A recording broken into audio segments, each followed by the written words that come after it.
कुठे दूर तारा, कुठे हा किनारा, सारेच भासे नव्यासारखे. जिथे रात राणी आता दरवळेल, नवा डाव दोघे मांडू तिथे. तुझा हात हाती असू जन्म साथी, नकोया सुखाला तारसे. तुझी साथ असता माझ्या आकाशी, कशी चांदण्याची आरास आहे. अजूनही वाटते मला की, अजूनही चांदण्यात आहे. अजूनही चांदण्यात आहे.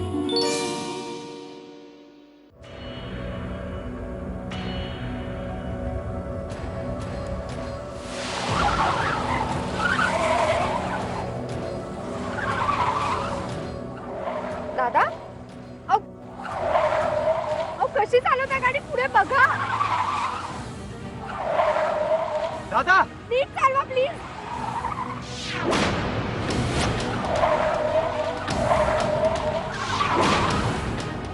दादा उठा. काय करता?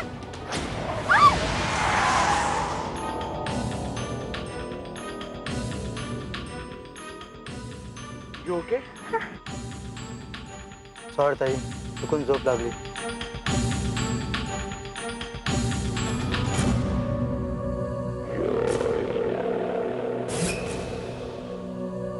आऊसाहेब, आऊसाहेब.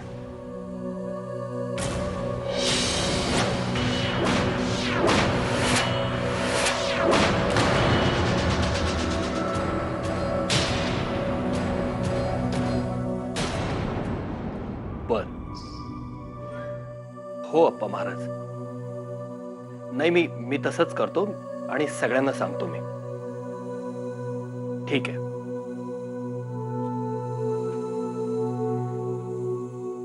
काय म्हणतात अप्पा महाराज?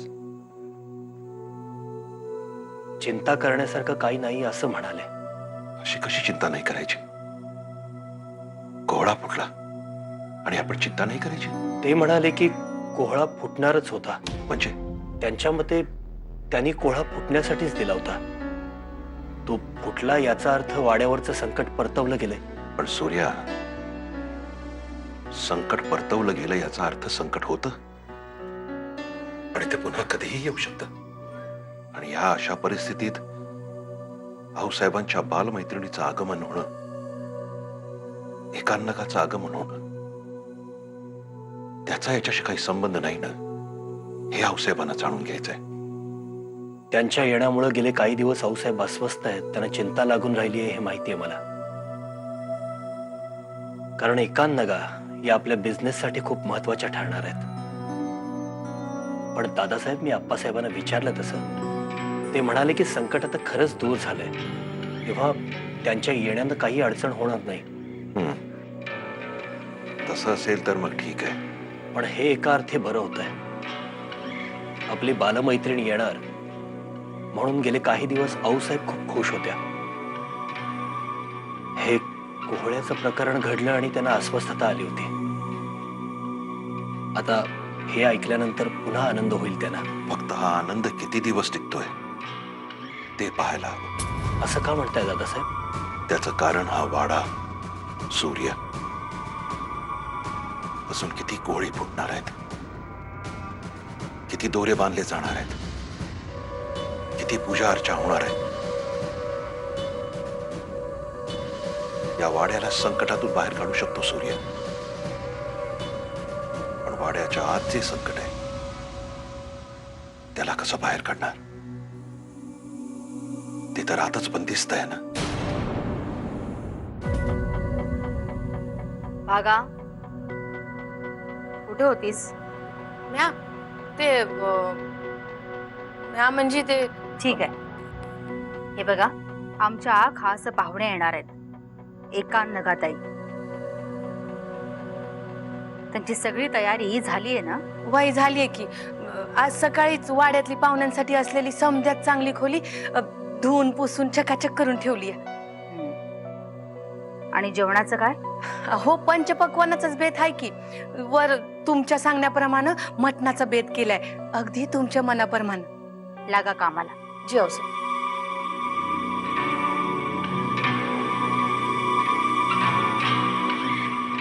अलकनंदा, आमचं एक काम कराल का तुम्ही?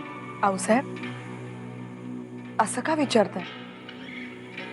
मग भागा म्हणते त्याप्रमाणे स्वतः जाऊन तुम्ही सगळी तयारी झाली का नाही हे जरा पाहून याल का? हे बघा, आम्हाला कळतंय हे काम तुमच्या योग्यतेचं नाहीये, पण एका नगाताई आमच्यासाठी खूप खास आहेत बघा, आणि या वाड्यासाठीही. तुम्ही फक्त आज्ञा करायची. नीलांबरा वहिनी, तुम्हीही येता का आमच्या सोबत? नाही म्हणजे एकीला एक दोघी असू तर कामं पटापट होतील. आम्ही? हो, तुम्हीच. आलोच.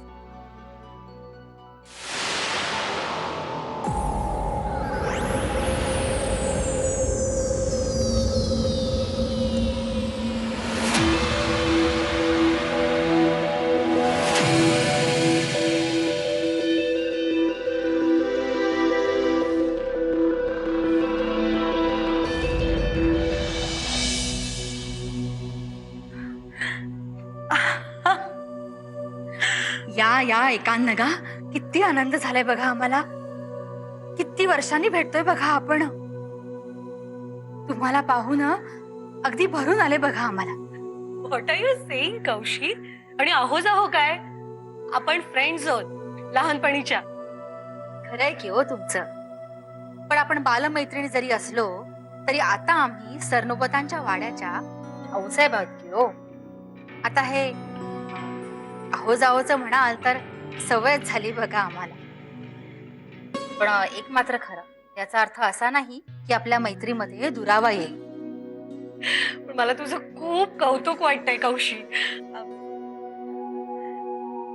तुमचं कौशल्या देवी. अगं कोण कुठल्या छोट्या खेड्यातली तू माझी कौशी, आणि आता माझ्यासमोर कौशल्या देवी म्हणून उभी आहेस. Wow, I am so happy for you. म्हणजे हा मान, हा सन्मान, ही ऐट, सगळं सगळं मिळवलंस तू. तुम्ही पण घेतलीत की हो झेप उंच. भारतातून थेट जर्मनीत गेला, तिथे चांगले पाय रोवले. हे सुद्धा खायचं काम नाही बघा. खरंय तुझं, सॉरी तुमचं. पण माझ्या कथेत एक इम्पॉर्टंट कॅरेक्टर आहे, तुझी ओळख करून देते. ही माझी लाडकी लेक रोमिला. हाय रोमी, आया पण. असू दे असू दे. सॉरी, म्हणजे इतके वर्ष आम्ही बाहेर होतो ना, त्यामुळे तिला सवय नाहीये. असू दे की हो, आल्यात आपल्या देशात, आता होईल की हळूहळू सवय. काय मग करणार की नाही सवय? Yes sure. I mean sorry, हो मी प्रयत्न करेन. अव्वा, मराठी येते की हो यांना? मला वाटलं.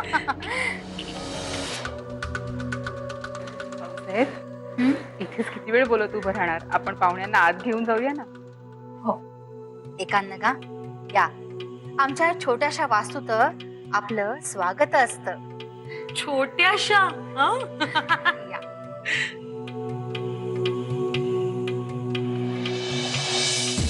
या एकांनगाला एवढी मोठी मुलगी आहे मला माहित नव्हतं. मला तरी कुठे याची कल्पना होती. अय्या, मलाही माहित नव्हतं. म्हणजे आपल्या तिघींनाही माहित नव्हतं. मामी, यात एवढं खुश होण्यासारखं काय आहे? हा, तुम्ही जरा शांत राहाल का मंदाताई? मी काय म्हणते अलकवंत, ही एकांनगा जर आऊसाहेबांसाठी एवढी महत्वाची असेल तर मग तिच्यासाठी महत्वाची असणारी गोष्ट आपल्या ताब्यात असायला नाही का? आणि ती गोष्ट म्हणजे रॉमिला. आली आली माझी आली गो आली आली.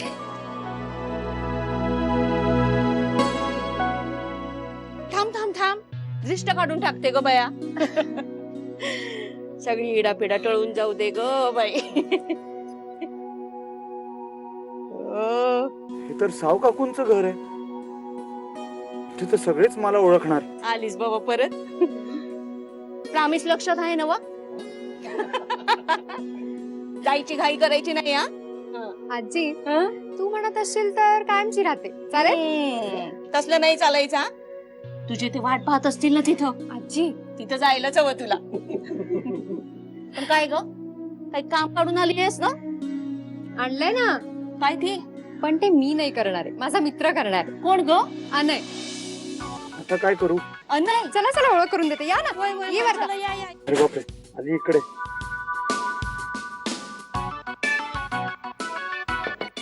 ये ना बाहेर आत काय करतोयस. हा नाही ए, अरे तू हे काय घातलंयस तू बरा आहेस ना. अरे रेवा मला गावाच्या धुळीची अलर्जी आहे ना. म्हणून ओ माय गॉड. म्हणून हे सावकाश सावकाश. आजोबा ह्याला कुठे ठेवता येईल आपल्याला. माधवाची खोली रिकामी आहे तिथं यांची सोय करतो. चालेल. अनय तुझा हा आजोबांबरोबर ते व्यवस्थित देतील तुला. हा? चला चला घाई करा. मंदिरात जायचे समजे असती. गावातले सगळे मान्यवर यायचे तिला आशीर्वाद द्यायला. तू तयार हो बघू आधी. आजी हो ग मी होईन तयारी. किती काळजी करते ना. होईन मी तयार डोंट वरी. आणि अनय तूही येतोयस आमच्यासोबत. मला नाही ऐकायचं नाहीये. तू येतोयस म्हणजे येतोयस दॅट्स फायनल. चल मी पटकन आवरून येते खूप उशीर होतोय. चला चला लवकर चला. लवकर लवकर आटप बर का. हा तुला लई उशीर होतो. हिला कपडे बदलाय. ते सगळे मानकरी म्हणजे आमच्या घरची लोक सुद्धा असणार. देवा वाचव रे भैरवा मला. बघा जी कोणासाठी नेतेस हे. ते एकांना ग बाईसे. ते मी नेते. हवं तुम्ही कशाला आम्ही आहे ना व. हे इथे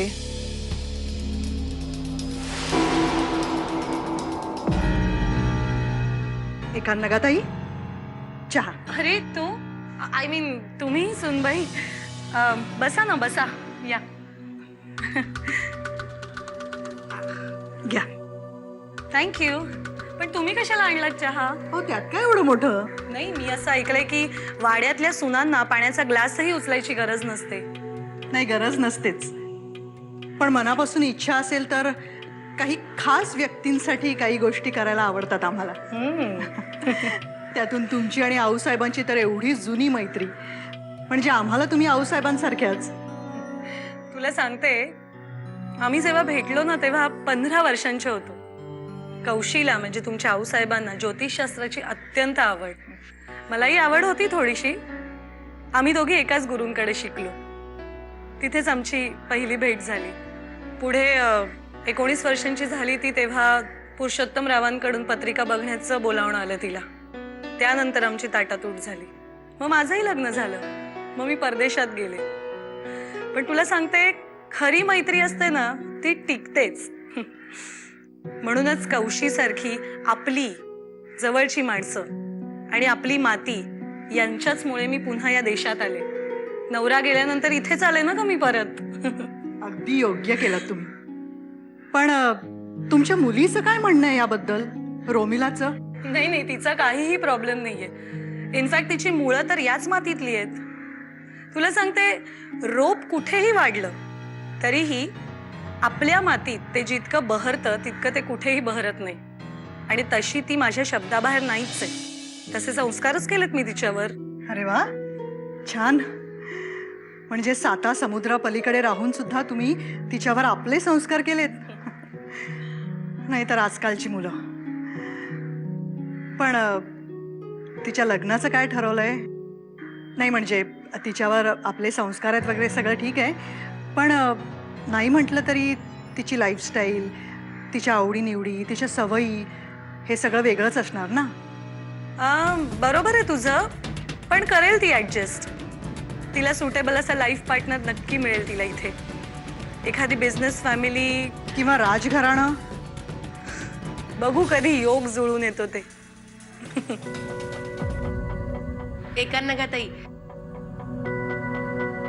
अंघोलीचा आणि तयार आहे. ओ येस थँक्यू आलेच मी.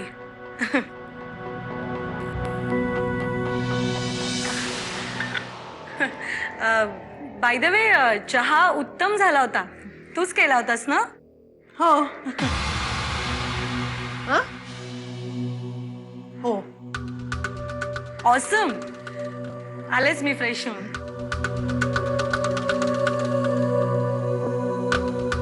आगा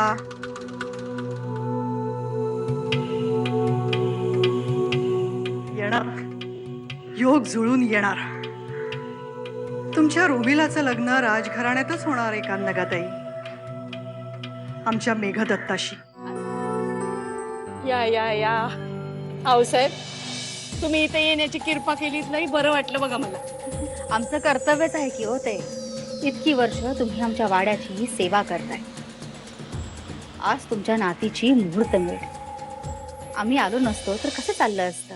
वय वय, तुम्ही इथं आल्यावर काय होईल याची लई भीती वाटत होती बघा मला. काय गेल्या वेळी जत्रेत माझ्या नातीकडून चूक झाली होती ना, त्याबद्दल माफी मागते आम्ही तुमची. त्याचं काय शहरात वाढलेली पोरगी आहे ना. चुका होतात आणि त्या व्हायच्याच. कुठे आहे कुठे तुमची ती नात? रेवा, ए रेवा, कोण आला या बघ तरी.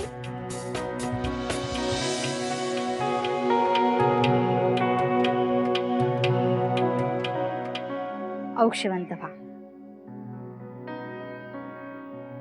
अरे वा, पाया पडायचे संस्कार आहेत म्हणायचे.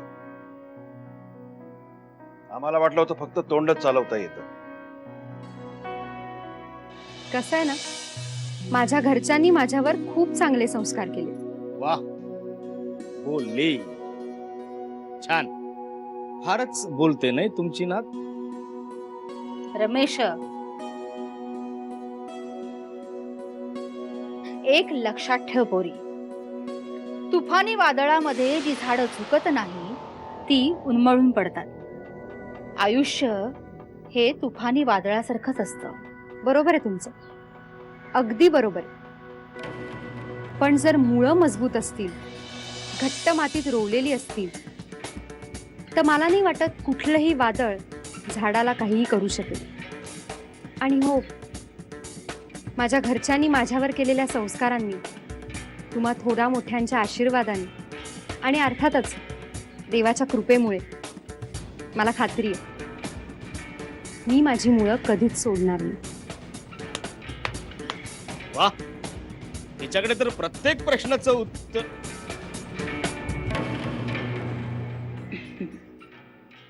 तुमचं आयुष्य तुमच्या मनासारखं जाईल. लग्नानंतरचा तुमचा सगळा प्रवास सुखाचा होईल असा आम्ही तुम्हाला आशीर्वाद देतो. चला आता आपण सगळे विधी उरकून घेऊया, उशीर व्हायला नको. वय वय. चल.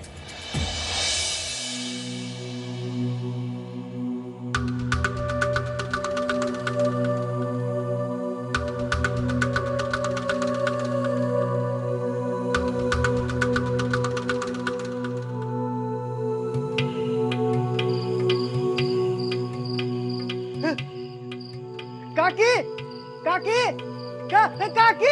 आले रे, आले आले बाबा, आले आले. हा हा, हे घे. काय चाललंय इथे? अरे माझ्या नातीचं लगीन आहे ना, त्याची समधी तयारी चालली आहे बघ. समधी तयारी होय, होय, इथे? होय, होय. मग वाड्यात पण तयारी चालली असं? आता अरे माझ्या नातीच्या लग्नाचा आणि त्या वाड्याचा काय बी संबंध नाही. हा तुझ्या नातीचं लगीन? होय, होय. मग वाड्यात का तयारी नाही? अरे नाही रे बाबा, तू खा, अजून लागला तर मागून घ्या. खा खा. आजी, तो असं का बोलला? अगं त्याच्या डोक्यावर परिणाम झालाय. असंच काय बाय बोलत असतो तो. हा चल, आपण लक्ष नाही द्यायचं त्याच्याकडे. चल. वाड्याचा संबंध नाही. वाड्याचाच तर संबंध आहे. कळलं? सगळ्यांना कळणार. सगळ्यांना कळणार.